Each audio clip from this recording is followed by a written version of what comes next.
Quiero ver la que seguramente es la única copia existente del segundo libro de poética de Aristóteles. Ah, Guillermo, qué magnífico bibliotecario hubierais sido. Tened. Aquí está vuestro merecido premio. Leedlo.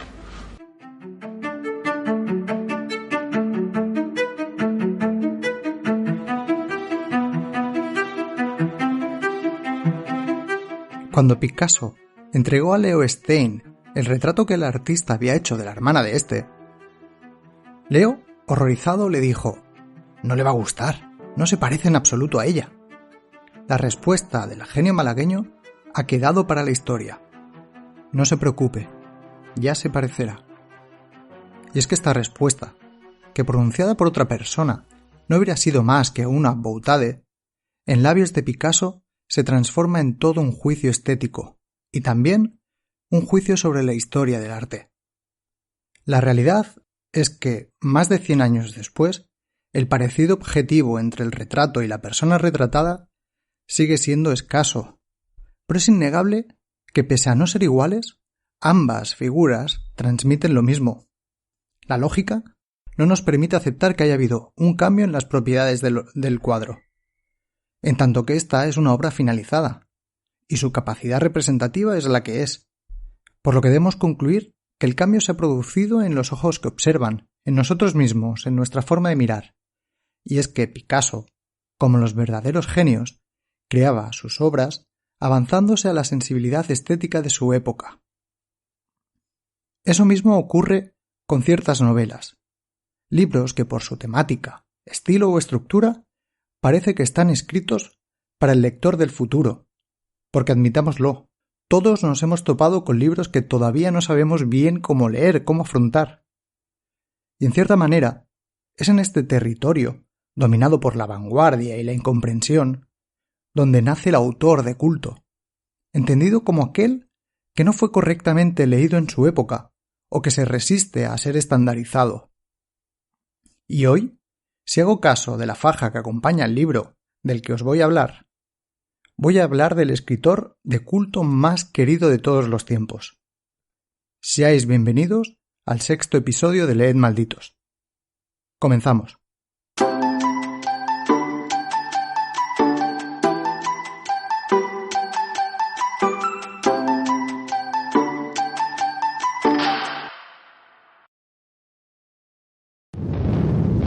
En la noche del 13 de febrero de 1945 se desató una lluvia infernal de bombas sobre la ciudad alemana de Dresde. El ataque duró 2 días y tuvo 2 oleadas. La primera estuvo a cargo de 800 bombarderos británicos. En la segunda, 311 B-17 estadounidenses dificultaron enormemente las labores de rescate de heridos y muertos. Los aliados lanzaron cerca de 4.000 toneladas de bombas y armas incendiarias. Gran parte de esta población barroca a orillas del Elba quedó arrasada. Perdieron la vida 25.000 personas, una cifra calculada por las autoridades locales de la época y que en 2010 confirmó un comité de historiadores. La propaganda nazi llegó a hablar de 200.000 muertos, la comunista de 500.000. Decenas de judíos a punto de ser deportados aprovecharon el caos para escapar. Esta gran ofensiva aliada originó un gran debate. ¿Qué sentido tenía a 12 semanas de la capitulación alemana? Gran número de historiadores asegura que la ciudad albergaba fábricas de armamento y un importante nudo ferroviario. Pero muchos continúan insistiendo en la imagen de víctima inocente. A pesar de la reconstrucción de edificios emblemáticos y de la recuperación de parte de sus obras artísticas, Dresde no ha superado el trauma, según el historiador británico Frederick Taylor. La capital de Sajonia tiene ahora 500.000 de habitantes y en ella se concentra un importante movimiento ultraderechista, votado en las últimas elecciones estatales por el 15% de la población.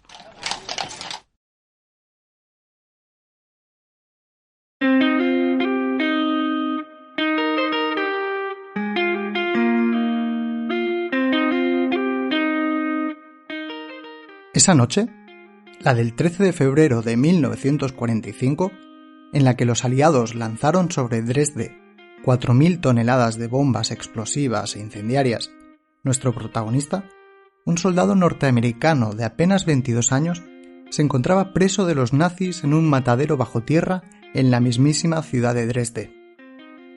Pero no nos adelantemos. ¿Quién era ese soldado? Nacido en Indianápolis en 1922, el joven soldado era miembro de la cuarta generación de una familia de origen alemán. Con apenas 21 años, interrumpió sus estudios en la prestigiosa Universidad de Cornell para alistarse en el ejército norteamericano y ser enviado a Europa. Allí, el 14 de diciembre del 44, durante la batalla de las Ardenas, aislado y tras las líneas enemigas, fue capturado por los alemanes y llevado a Dresde. En ese momento nadie pensaba que la capital de Sajonia, ciudad famosa por su cultura y arquitectura barroca, fuera un objetivo militar. De hecho, según palabras del joven soldado, allí había muy pocos refugios antiaéreos y tampoco había industrias de guerra, solo hospitales y fábricas de cigarrillos y de clarinetes. Aun y así, entre el 13 y el 15 de febrero de 1945, la RAF británica y la Fuerza Aérea norteamericana se combinaron para desencadenar una tormenta de fuego que, además de llevarse por delante a toda la ciudad, acabó con la vida de entre 25 y 40.000 personas. El joven soldado no fue una de esas vidas arrancadas. Él resistió los bombardeos escondido en ese matadero bajo tierra, y ya regresado a casa, tras la victoria de los aliados, se dispuso a escribir su experiencia, porque pensaba que nada le sería más fácil que escribir sobre la destrucción de Dresde, ya que al fin y al cabo todo lo que tenía que hacer era contar exactamente lo que había visto. Menudo iluso, el joven soldado. Ya en el segundo programa de este podcast, el programa que le dedicamos a la escritura o la vida, vimos cómo Jorge Semprún, su autor, dejó pasar 39 años de vida antes de escribir su experiencia en los campos de concentración de Buchenwald. Porque para Semprún, la literatura solo es posible como resultado de un ejercicio de olvido, mediante el cual los recuerdos dolorosos se transforman y asimilan. El joven soldado, al que ya podemos poner nombre, Kurt Vonnegut, pasó por ese mismo proceso de olvido, aunque en su caso solo duró 24 años.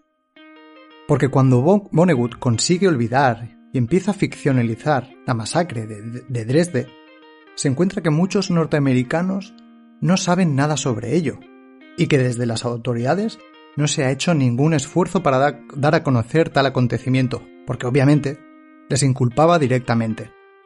Y a pesar de ello, la novela Matadero 5 tuvo un éxito rotundo.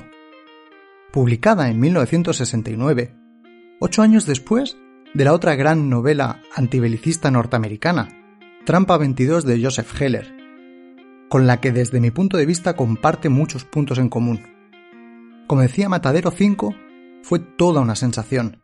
No cabe olvidar el contexto, pues este es siempre importante, ya que en ese mismo año el ejército de los Estados Unidos tenía más de 500.000 de soldados en Vietnam, y que en noviembre de ese mismo año se produjo en Washington la Marcha contra la Muerte, donde 500.000 de personas también se manifestaron en contra de dicha guerra. Pero este contexto, digamos que favorable al mensaje de la obra, no evitó que Vonnegut se enfrentase a un gran obstáculo durante su escritura: su propia incapacidad para expresar lo vivido. Porque la violencia absoluta trasciende el lenguaje y es, en última instancia, incomunicable. Y es por ese motivo, por lo que una obra realista, que diese testimonio de lo sucedido, tal y como ha sucedido, era algo que estaba fuera de toda ecuación.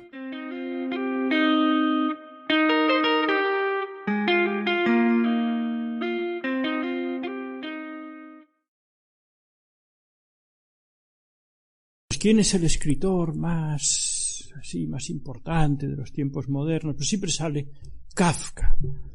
Kafka es un ser entrañable, al que todos queremos, pero es muy mal escritor. ¿Por qué era malo? Pues porque no tenía sentido de la narración.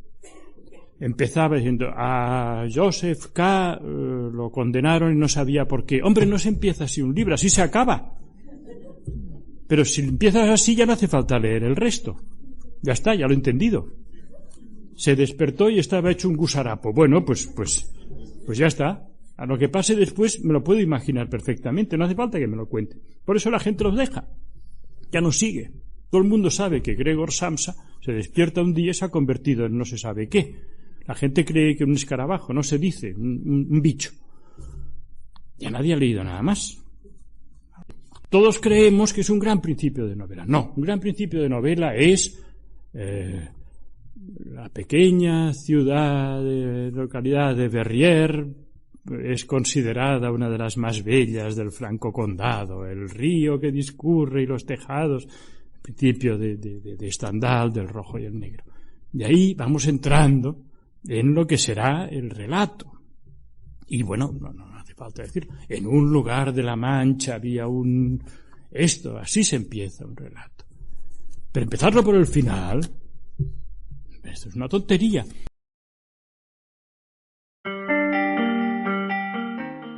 Si hacemos caso a las palabras de Eduardo Mendoza y analizamos bajo las mismas coordenadas, ya no tan solo Matadero 5, sino el resto de la obra de Vonnegut, nos vemos abocados a concluir que Vonnegut era un muy mal escritor. Veamos por qué. Matadero 5 empieza con una advertencia juguetona. Todo esto sucedió, más o menos. Y pocas páginas después, el narrador nos informa de que el momento culminante del libro será la ejecución del pobre Edgar Derby. No hemos llegado ni a la página 20 y el libro ya se ha cargado nuestra suspensión de la incredulidad, advirtiéndonos de que todo lo que va a contar no sucedió de tal manera. Pero es que además nos ha destripado cuál va a ser el clímax de la novela. Si nosotros pensásemos como Eduardo Mendoza, leeríamos hasta la página 10, donde se nos habla de la ejecución de Edgar Derby, y decepcionados con las capacidades narrativas del autor, enviaríamos el libro a aquel rincón oscuro de nuestra casa de donde no volvería a salir jamás. Por suerte, no somos ni pensamos como Eduardo Mendoza, y no esperamos que toda la literatura se adecúe a la forma de la novela realista decimonónica, ni siga al pie de la letra la estructura en 3 actos propuesta por Aristóteles en el primer libro de la Poética, que recordad, es el único que debe y puede leerse. Es que esta escritura, digamos, antinarrativa a la escritura de Vonnegut, que no sigue los preceptos tradicionales, es, sin duda, producto de algo más que la mera falta de conocimiento o talento del autor.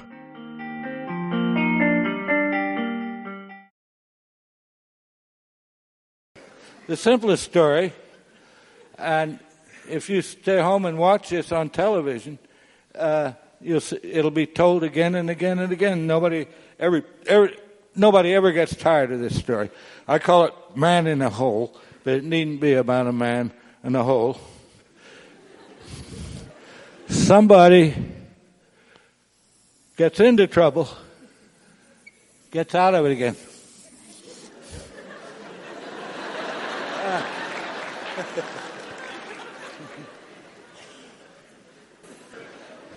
All right, now, does this have any use in criticizing literature? Well, I think perhaps it does. I think this rise and fall is in fact artificial. It's pretense that we know more about life than we really do. And what's perhaps a true masterpiece cannot be crucified on a cross of this design. Para Vonnegut, el bombardeo de Dresde siempre fue algo absolutamente incomprensible. No era posible escribir sobre ello de una forma tradicional, porque de una masacre no puede surgir nada que no sea corto, confuso y discordante. Y aun así, siempre cabe decir algo. Y ese algo es la historia de Billy Pilgrim, el protagonista y héroe de Matadero 5. Pilgrim, como Vonnegut, estuvo encerrado en un matadero durante el bombardeo de Dresde, pero a diferencia del escritor norteamericano, él no escribe. Él es un odontólogo viudo que además viaja en el tiempo. En sus viajes temporales ha contactado con una raza alienígena, los Tralfamadorianos. Estos le han revelado su secreto. que el tiempo no existe y que la realidad es una recolección de instantes sin un fin determinado. Sé que esto puede sonar a pastiche literario o a literatura pulp, y en cierto modo lo es, pues Vonnegut utiliza los temas de la ciencia ficción, el viaje en el tiempo, el primer contacto, para desde la libertad de la mal llamada literatura de género, romper con los modos tradicionales de la también mal llamada ficción literaria o seria. Y es que Matadero 5 no es en sí ni una novela sobre la Segunda Guerra Mundial, sobre el bombardeo de Dresde, sobre los viajes en el tiempo ni sobre el primer contacto con una raza alienígena. Matadero 5 es la sencilla historia de Billy Pilgrim, odontólogo, viudo, que casualmente vivió el bombardeo de Dresde y que casualmente, también, viaja en el tiempo. Y este toque de casualidad dota toda la historia de una pátina de ironía y de resignación, pues no hay en ella sucesos ni buenos ni malos, sino simples casualidades. Hasta la muerte de la mujer de Billy Pilgrim se narra desde el absurdo y la ironía, porque para Vonnegut, otorgar a los hechos una intención, un fin o un valor es algo artificial, ya que no sabemos lo suficiente de la vida como para diferenciar las buenas de las malas noticias. Por lo que, en resumen, Matadero 5 es una novela que no dice nada sobre el bombardeo de Dresde, porque seguramente nada inteligente se puede llegar a decir. Por lo que quien lea esta novela podrá preguntarse legítimamente ¿en qué se parece lo que aquí se narra con lo sucedido en Dresde? Seguramente en nada. Vonnegut apenas penetra en la violencia, la crueldad y la desolación de la guerra, pues el libro es un intento absurdo de hacer ver y escuchar a un enemigo obstinadamente ciego y sordo. Y aun así, pese a su absurdidad, estoy seguro de que Vonnegut respondería a este atribulado lector como Picasso lo hizo a Leo Stein. No se preocupe, ya se parecerá.